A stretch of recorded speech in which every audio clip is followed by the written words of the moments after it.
Ham.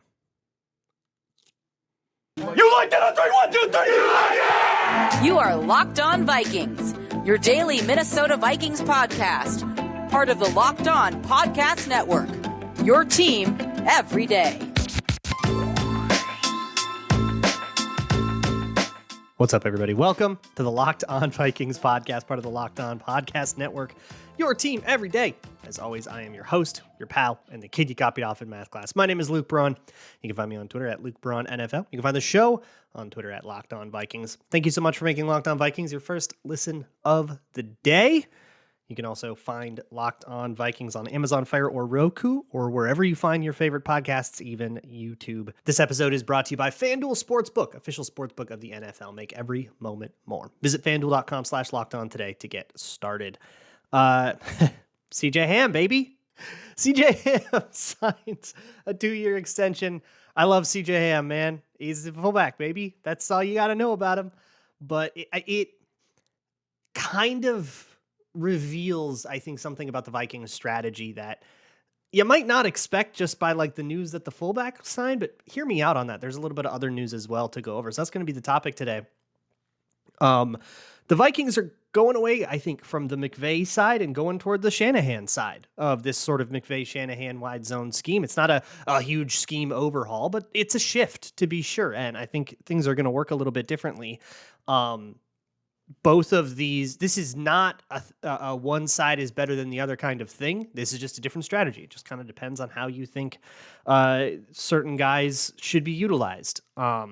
And it super depends on the guys that you have. You look at the roster makeup of like the 2021 Rams versus, the 2019 49ers, 2 Super Bowl teams. It's very, very different.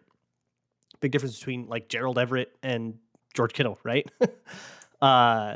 So I'll go over what I think that is, although the Shanahan side, I admit I'm a little less familiar with, and I am very excited to familiarize myself with it more over several shows over the offseason. I think it's a really, really big, expansive thing. It's a whole scheme, and so I think we can talk about it a lot this offseason, and I'm pretty excited to do that.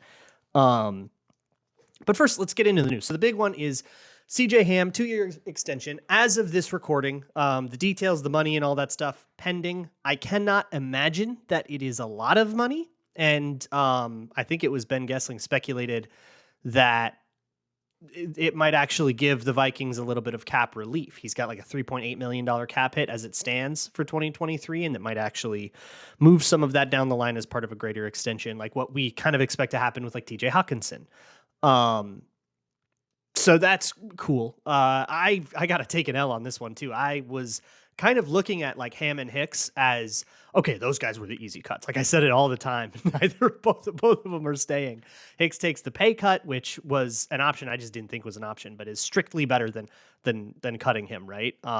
Being able to approach him and say, okay, pay cut or cut means that, all right, we can actually reduce you to the thing we think your value is. And we'd much rather have that than have to, go replace you. And who knows how much that'll cost. It's definitely better. And then, of course, CJ Ham, I kind of thought, well, I don't know if they're doing the McVay thing, right? The McVay thing doesn't need a fullback, so that seems like an easy cut. But I was wrong about the premise of that first premise, that they're doing the McVay thing. It seems like they're doing the Shanahan thing, which utilizes a fullback. And I think they're doing something similar. Mike McDaniel coming off of that in Miami does a lot of similar stuff. There is kind of this world where you use a little bit more of those role players, those bigger guys, to focus on the run game a little bit more and use that to generate other explosives. I don't know if it's something that, a lot of teams use the Shanahan stuff, but it seems like only Shanahan himself Kyle Shanahan himself is the guy making explosive offenses out of Elijah Mitchell's. So we'll see. And, maybe Juszczyk himself is like this very important part of this. Of course, we have to see how it all turns out, but it does kind of reveal a different philosophy. I'll get into it in a little more detail in a second. But there are a couple other signings that the Vikings made that are worth talking about. One is Brandon Powell, who is, you might remember him from his hit punt return in 2021 against the Vikings. If you remember that game, that all but eliminated the Vikings from playoff contention. They lost by a touchdown, and Brandon Powell housed one on him. That was a very frustrating thing. I was very surprised when I was researching Brandon Powell. Just real quick, he's a special teamer. But I figured, okay, special teams, wide receiver type. He's got to be quick, right? Because he's, housing these punters. No, he ran a 4.59. He didn't even run that well, although he looked a lot faster than that on that one clip and in other moments. So maybe there was something wrong with him at the combine or something like that. But I don't know. He's a dude. He's just kind of a guy. He's familiar with Kevin O'Connell. And so O'Connell must like him. And I think this is mainly a special teams thing. I saw a lot of people kind of speculating, oh, does this mean that they don't really like Jalen Naylor? Does that mean, Jalen Reagor's on notice or whatever? I don't think that it really shows any greater plan with the bottom part of the roster, because to be honest, all of those decisions are decisions you make in camp. That's what it is. It just means, all right, we're just bringing dudes in and, we'll let the cream rise. But I don't know if there needs to be a specific plan or intention for who wins those battles. Putting them in the battle and just letting it organically play out is good enough. Although for whatever it's worth with Jalen Reagor, he's in the 4th year of a rookie deal. That means that his salary is fully guaranteed. And so if you want to cut him, you're going to have to trade him to and you might do the Jesse Davis thing where it's a 2026 conditional 7th or whatever, and really you're just dumping the salary on somebody if you decided to cut him. But I do think that there is going to be competition there at the punt returner position. I think there always is, right? Every year you go to camp and 16 people are lining up for the punt returner job, and we'll see if any of them can beat Jalen Reagor out for it. And I think Brandon Powell is one of those candidates. Also, they signed another guy who I think is primarily going to be, his best shot to make the team will be on special teams. That's Troy Reeder, another guy off of the 2021 Rams. So O'Connell's just bringing in all his old buddies, I guess. He was actually a starting linebacker on those 2021 Rams in a defense that sort of famously didn't need good linebackers.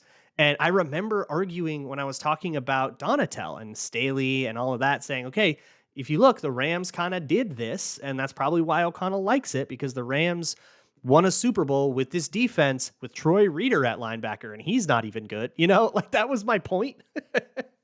That, man, they had Troy Reeder playing at a starting level. This scheme must really not care about linebackers that much. And then, so here he is. I don't think he's that good. I don't have a holistic evaluation on him. And I mean, I think he's a bubble player. I don't know if he's going to make the team. And we have a lot of time in the offseason to really go a little deeper into some of those deep roster guys. But I don't think that at the most, this dude is like a challenge to Troy Dye for his roster spot. This does not really change anyone. Neither of these signings change anyone's draft strategy. They don't change any projections for who else they can sign. I think when Jordan Hicks took the pay cut, okay, he's the starter, so it's him and Asamoah, and then I think that kind of precluded the Vikings from getting like a serious acquisition at linebacker. This dude's just depth, and I would not be shocked at all if we're sitting there week 1 going, yeah, and then Brandon Powell and Troy Reeder got cut. I don't know. I wouldn't be shocked to see them make the team, but I think it has to happen on special teams. From scrimmage, these guys seem like they leave a little bit to be desired, but that's okay. Because they don't need to be anything more than special teams guys, and you can absolutely make a career that's worth hanging your hat on as just a special teamer. Chris Boyd did it, and he is visiting the Giants right now as an unrestricted free agent, and good for him. I want to talk more about the Shanahan thing and get into some more specifics, and in particular, okay, they got Josh Oliver, they got CJ Ham, they're clearly doing this. What does it look like, and how's it going to be different? I'll give you what I know about that right now, and then it will honestly be interesting to kind of compare this to what I know about it in July, once I've been able to really spend a lot of time researching it and learning it more than I can kind of at the same day some news breaks.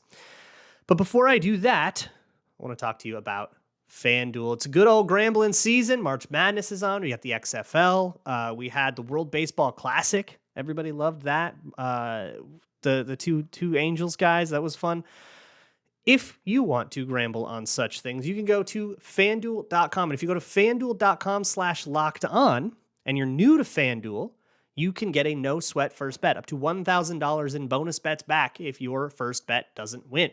You just download the FanDuel Sportsbook app as well, which is safe and secure, very easy to use, and you can bet on whatever from money lines, spreads, individual player props, like who will drain this many threes, or which Arlington Renegade will score the first touchdown. Or you can even mash all that stuff together into a big parlay and go for a bigger payout. Once again, don't miss the chance to get that no sweat first bet up to $1,000 in bonus bets when you download the app or go to fanduel.com/locked on. That's fanduel.com/locked on to learn more about that no sweat first bet. Make every moment more with FanDuel. Thank you so much for making Locked On Vikings your first listen of the day. For your second listen, check out Patreon. I just put up a big video on Hendon Hooker that sort of is a companion piece to my podcast yesterday, or if you're not interested in Hendon Hooker, you can watch one about Will Levis or Christian Gonzalez. And if you join me, you can watch stuff from Hendon Hooker. I've got a Quentin Johnston one. I've got one about Joey Porter that I'm very excited about, and all sorts of other stuff coming down this pipe all through draft season, plus the history doc and film breakdowns from the entire 2022 season. Go check it out. So bringing back CJ Ham is meaningful, not because of like how much they're going to pay him or because he's, this key cog in the offense, but because the existence of a fullback tells us that they're going to run plays that use a fullback. Hopefully that logic follows to you. And it kind of means, okay, we're going to the Shanahan tree. And the first sign I got of this was Josh Oliver. Okay, they got a famously good blocking, or a guy coming off of one of the best years as a blocking tight end, right? And then they let Adam Thielen go, and then they signed CJ Ham, or they extended CJ Ham. They didn't need to even do that. They could have just left CJ Ham on the roster, but no, they went, you're part of our future plans, CJ Ham. We are keeping you in the building for 3 years. If they just wanted to reduce his cap hit, they could have approached that a number of different ways. No, they purchased additional years of CJ Ham. And as an aside, I love it. I love how CJ Ham is an entirely uncontroversial figure. Nobody dislikes this move because we love CJ Ham. Nobody's got opinions on whether or not, another fullback would have been better. Nobody's got looking at him like, gosh, I wish we could have replaced it, get a little younger at fullback. Nobody wants, no, we love it. Augustana, Minnesota native. Let's get it. CJ Ham, baby. We love him, and that's it. And it's very pure. We don't need to go into the minutia of if everybody's providing surplus ROI on their draft slot. Nah, man. Go CJ Ham. We love you, and we're gonna love you every time you catch the ball and get way more yards than a fullback ever should, which you do a lot. I love CJ Ham. I love it. But from a schematic perspective, the existence of a fullback implies, okay, they're going to do fullback stuff, which of course means they're going to use and they did some Shanahan stuff last year, and it worked out pretty well. I remember in particular against Miami, the Dolphins basically decided that they were going to leave their base package out against the Vikings, even when the Vikings were in 11 personnel. So they weren't going to go to nickel. And the Vikings were having a lot of success. They were just coming off a Bears game where they crushed them doing this. They were having a lot of success punishing your nickel packages in the run game and then with play action passing. And it kind of depended on the way they killed the Bears. Was it dependent on kind of what Kirk Cousins saw at the line of scrimmage? And they were really punishing those nickel packages. So the Dolphins said, okay, we're not putting our nickel out there then. You can have our base package and go ahead, try to run on our bigs. And the Vikings kind of took that dare and they said, all right, we're gonna leave our 3 wide receivers out there and try to pass all over your bigs. But then they, bracketed enough of Justin Jefferson and, kept being physical with Thielen and Osborne and kind of stymied the Vikings offense. Remember that was the game where they got like 10 3 and outs. And so they stymied the Vikings offense a decent amount there until late in the game. A lot of those 3 and outs came in like before the fourth quarter. Late in the game, the Vikings decided, all right, we will acquiesce. We'll put our bigs out there too. We'll put out CJ Ham. We'll start running stuff out of 21 personnel. And then the offense opened up a little bit. I think they're just making that decision permanent, or more permanent. Of course, everything will rotate. And part of the Shanahan thing, like the DNA is all very similar. it's a lot of horizontal zig and zag, right? We're gonna do zone this way and then boot the other way. We're gonna run these a lot of run game, a lot of play action, all the stuff we kind of know these wide zone systems to be, like a lot of it shares all the same DNA nowadays, and it's like I think every team in the NFC North is running some version of this now. So all that's still there, right? This is not a seismic shift, not like what we are seeing on defense, where they throw out everything you learned last year. We're all the way back to square one. No, this is just going to be this is more of a tweak.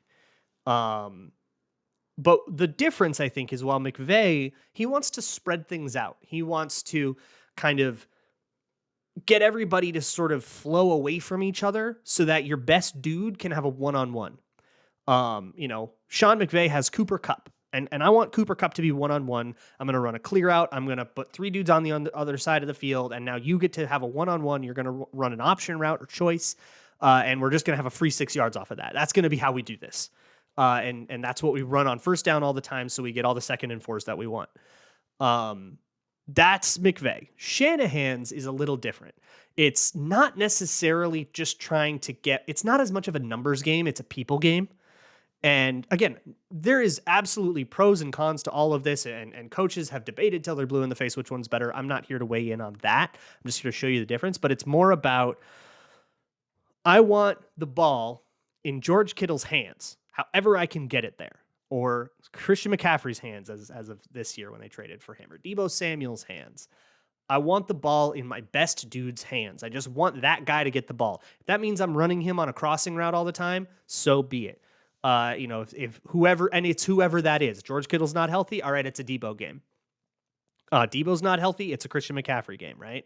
As long as I got somebody who can be like the playmaker, the game's going to go through their hands.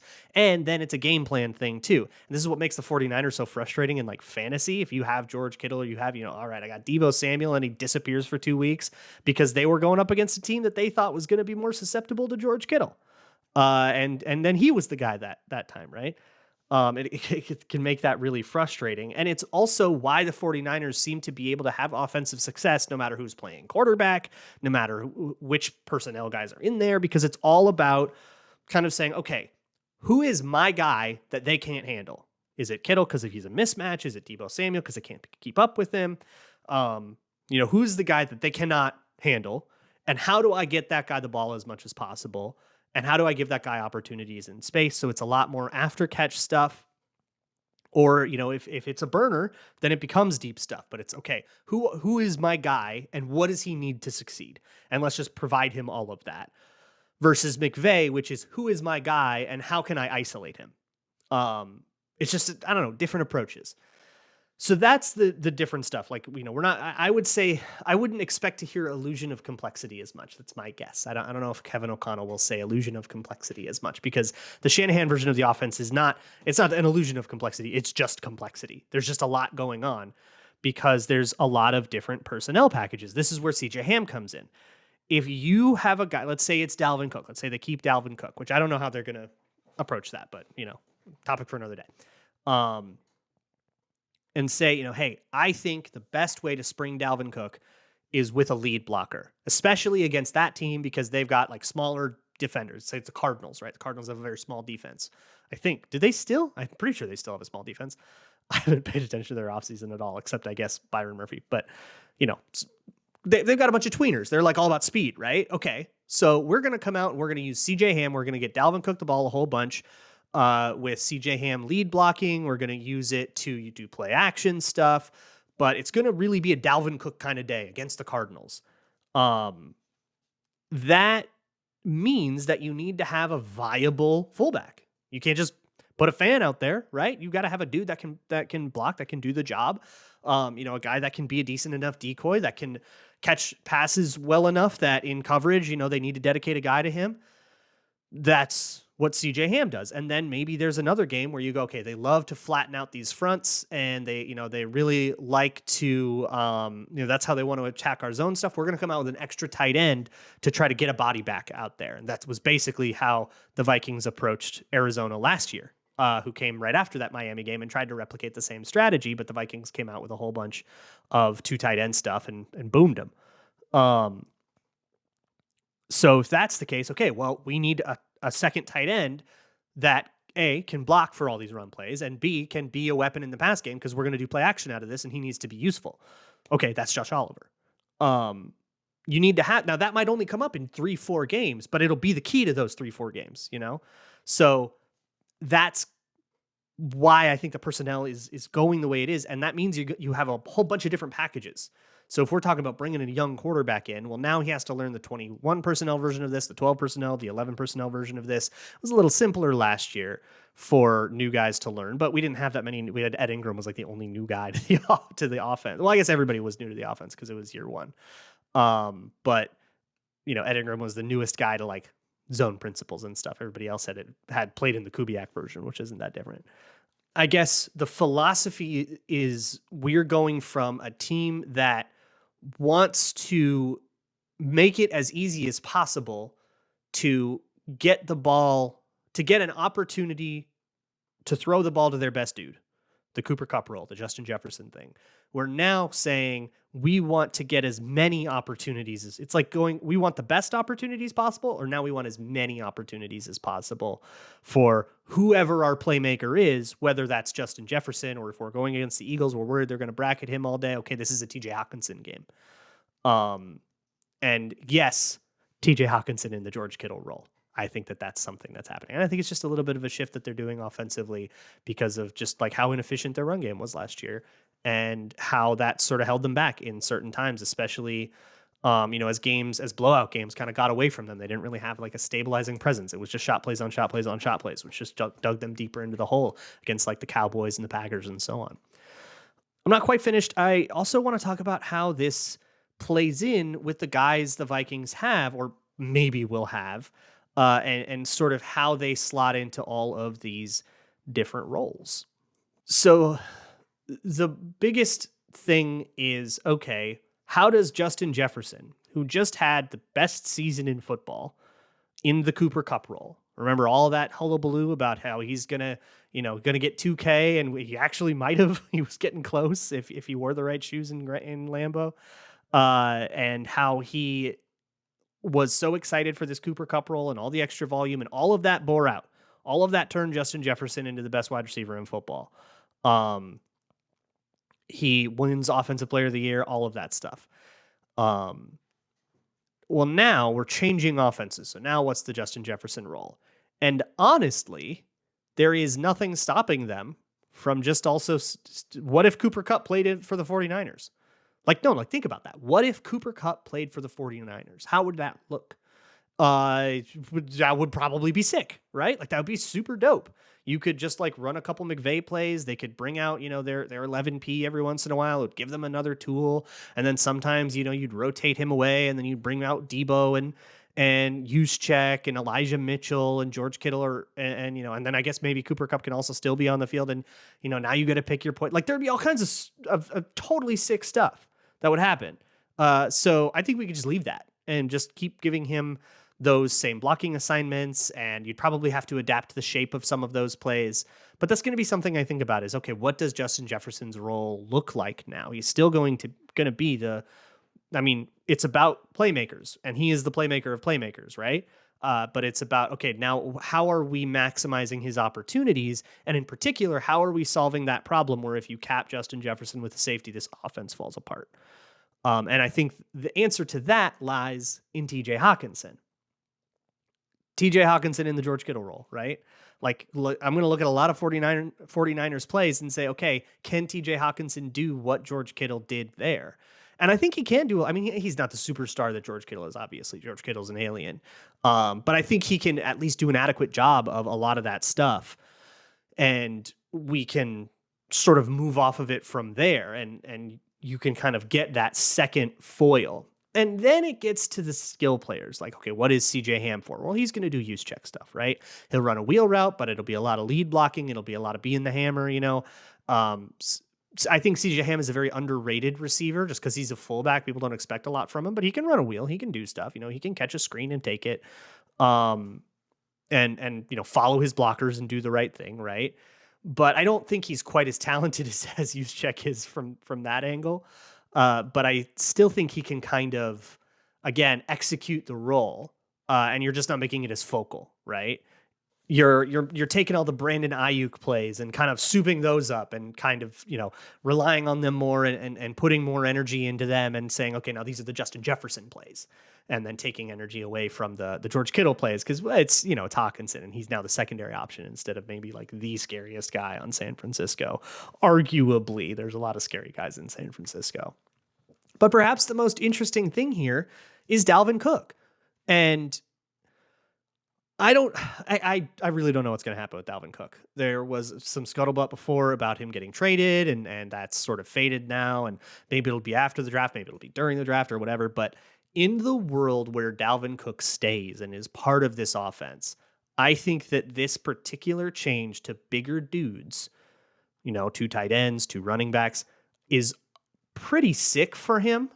And I think the last change to the McVay style stuff, this Kevin O'Connell thing, was not. Because the way the Vikings approached the run game last year was with a sense of apathy. That really we're just going to run enough wide zones so that you have to take our play action seriously. And we're not really going to get it going. We're not really going to let these O-linemen get into a rhythm blocking. We're not really going to get it.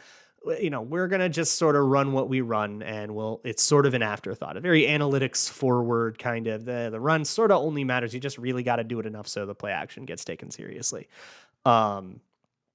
which is not an establish it kind of thing, but even analytics like Ben Baldwin will acknowledge that, like, well, you got to run it like twice, right? You got to run it some. But you don't have to stick to it or anything. You just need to sprinkle enough of it in where a defense isn't going to start selling out to stop the pass, which never happens. So there's not going to be a lot of data on what happens when teams just abandon it like entirely, right?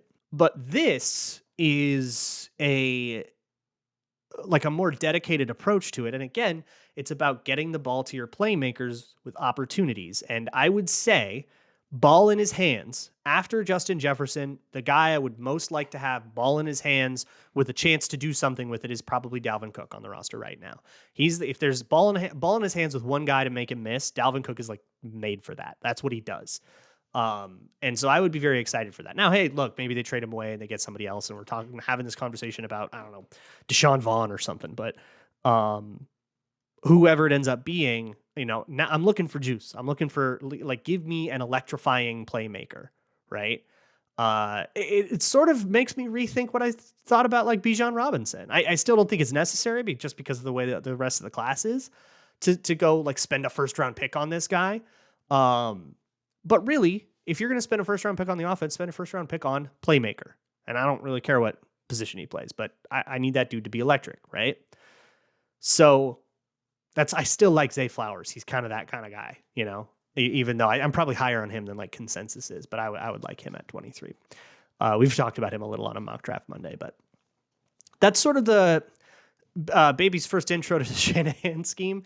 And I need to research it more. I need to learn more, and you're going to learn while I do. So everything I say about the Shanahan scheme that I've learned, I probably learned that day. And that's honestly like 65% of this podcast. Which I hope you enjoy. So tomorrow, I don't know, we'll talk about something. Maybe we'll talk about Deonte Banks. I've been watching him today, but I'm not quite done with him. Whatever it is, hey, check out Locked On NFL. Check out all of our new draft stuff. Check out Luke Inman's newsletter. You can hear about that on the Minnesota Football Party, which you can find me on as well. I'll see y'all tomorrow. And as always, Skol.